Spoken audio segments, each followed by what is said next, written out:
सुंदर नदी के किनारे पर एक बड़ी सी कोकोनट ट्री पर रानो चिड़िया अपने लिए अपना नया घर बना रही थी।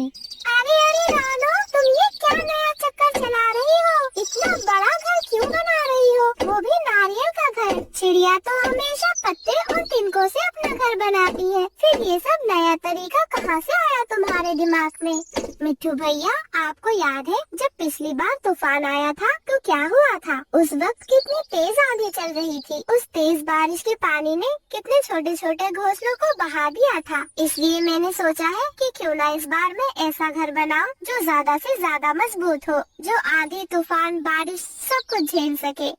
रानो चिड़िया की चोंच से ये बात सुनकर मिट्ठू तोता उदास हो जाता है। उसे वो दिन याद आ जाता है जब आंधी और बारिश के चलते कितने सारे घोंसले टूट गए थे, जब जंगल के सभी पक्षी ठंड से कांप रहे थे, वह बारिश में भीग रहे थे, उन्हें कोई भी सुरक्षित जगह नहीं मिल रही थी।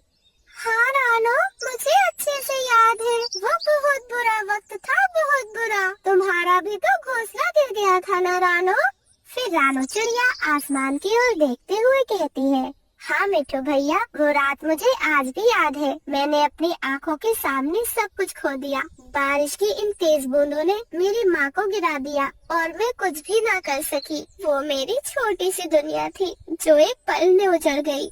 रानो की आवाज भारी हो गई थी। मिट्ठू तोता देखता है कि रानो चिड़िया की छोटी सी आंखों में आंसू चमक रहे थे। वो पहली बार हमेशा हंसने वाली दोस्त को इतना उदास देख रहा था।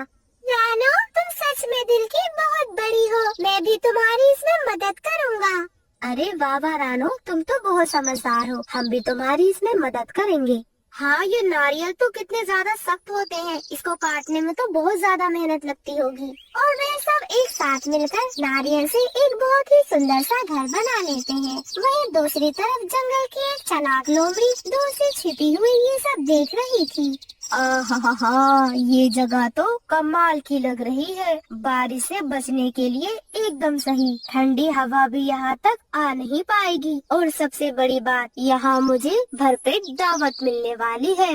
हा, ये मासूम सी चिड़िया, ये गोल मटोल कबूतर, हा, कितने प्यारे हैं, कितने कोमल हैं। इन्हें देखकर लग रहा है जैसे ताजे ताजे नरम नरम गोश्त की एक जीती जागती दुकान। एकदम रसीले हैं ये सब। ज्यादा भागना भी नहीं पड़ेगा, बस हाथ बढ़ाने की देर है। जरा सोचो, सोचकर ही कितना मजा आ रहा है।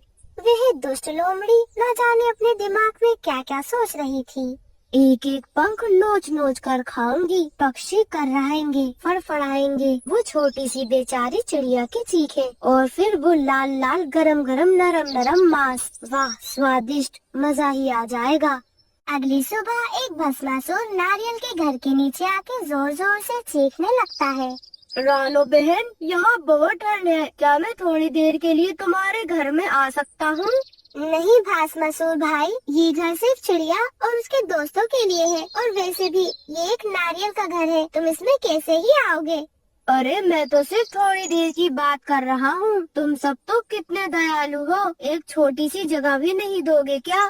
हमें पता है तुम कितने ज्यादा चालाक हो, हमें बेवकूफ मत बनाओ। चुपचाप तुम नीचे रहो और घास में छुपकर बैठे रहो, समझे चालाक लोमड़ी? हमें मालूम है तुम हमारा शिकार करना चाहते हो। भला कोई लोमड़ी छोटे से नारियल के घर में कैसे आने की सोच सकती है? बेवकूफ समझाए क्या हमें? वह भस्मासुर समझ गया कि सीधे सीधे काम नहीं बनेगा। ऐसे ही कई दिन बीत गए। जंगल में सब कुछ शांति से चल रहा था। रानो चिड़िया और उसके दोस्त नारियल के घर में खुश थे, लेकिन भस्मासुर लोमड़ी अभी भी रानो चिड़िया और उसके दोस्तों के खून का भूखा था। एक दिन रात के अंधेरे में वह भस्मासुर चुपके से फिर से नारियल के पेड़ के नीचे पहुँच जाता है। मैं इतनी आसानी से हार नहीं मान सकता, नहीं, कभी नहीं। अगर ताकत से नहीं जीत पाया तो चालाकी से ही जीतूंगा, धोखे से, छल से, और फिर मैं इन नन्हे मासूम परिंदों को अपना भोजन बना लूंगा। हाँ, उनकी नन्ही नन्ही टांगे, उनकी नरम नरम पंख, जब मैं उन्हें अपने नुकीले पंजों में दबाऊंगा, उनकी टहनी जैसी पतली पतली हड्डियां चटकेंगी और फिर उनका नरम रसीला मांस, आहा हा हा हा, मजा आ जाएगा। और फिर उसने पेड़ के चारों ओर घूमकर देखा और एक नया प्लान बनाया। फिर वह पास की झाड़ियों में जाकर छुप जाता है और उसने अपने पास में ही कुछ भोजन पक्षियों को फंसाने के लिए डाल दिया। अरे रानो, घर में भोजन खत्म हो गया है, मैं भोजन लेने जा रहा हूँ। ठीक है कबूतर भैया, परंतु ध्यान से, बहुत ध्यान से जाना। वो बासमसूर, वो शरारती खोकार लोमड़ी कहीं हमारी ताक में कहीं छुप कर ना बैठी हो। मुझे तो बहुत ज्यादा डर लग रहा है, बहुत ज्यादा डर। उसकी वो लाल लाल जलती हुई आंखें, उसकी पहली खून से दांतों पे सनी हंसी, उसकी धीमी धीमी भयानक फुसफुसाहट, जैसे वो हमारे हर कदम को देख रही हो, जैसे वो बस हमें शिकार बनाने ही वाली हो। तुम्हें याद है ना, पिछले हफ्ते चंपा चिड़िया भी ऐसी ही उड़ी थी और फिर वह कभी लौट कर नहीं आई। वो कहती थी बस थोड़ी देर के लिए जा रही हूँ, जल्दी लौट आऊंगी। लेकिन हम सब ने सुना था उस रात उसकी आखिरी थी और फिर एक भयानक सन्नाटा।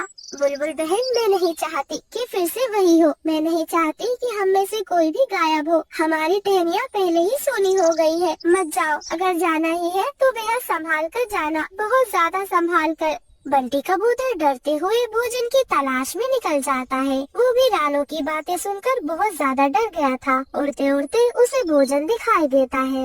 मुझे भोजन के लिए ज्यादा दूर नहीं जाना पड़ा। चलो सही है, मैं यहीं से कुछ गेहूं की बालियां लेकर वापस चला जाता हूँ। और जैसे ही बंटी कबूतर उड़ने वाला था, तभी तेज तैने नाखूनों से वह उसे दबोच लेती है।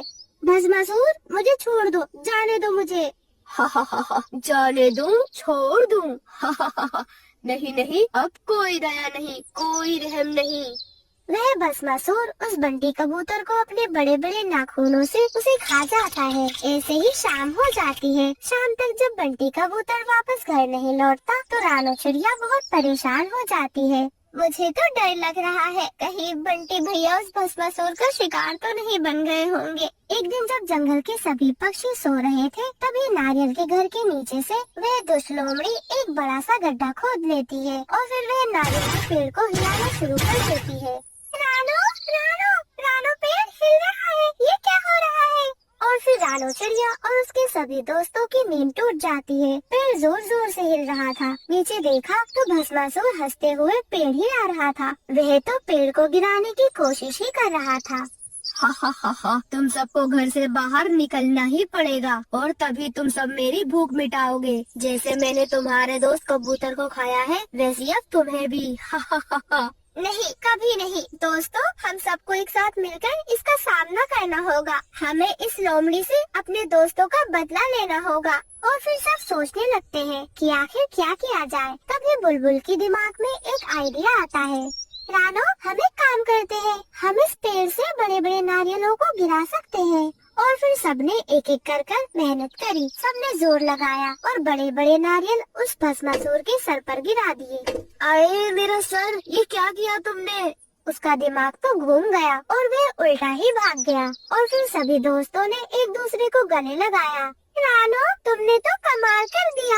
ये सिर्फ मेरी नहीं, ये हम सबकी जीत है। एकता में ही असली शक्ति है। अगर हम सब साथ मिलकर मुश्किल का सामना करते हैं तो कोई भी हमारा नुकसान नहीं पहुंचा सकता।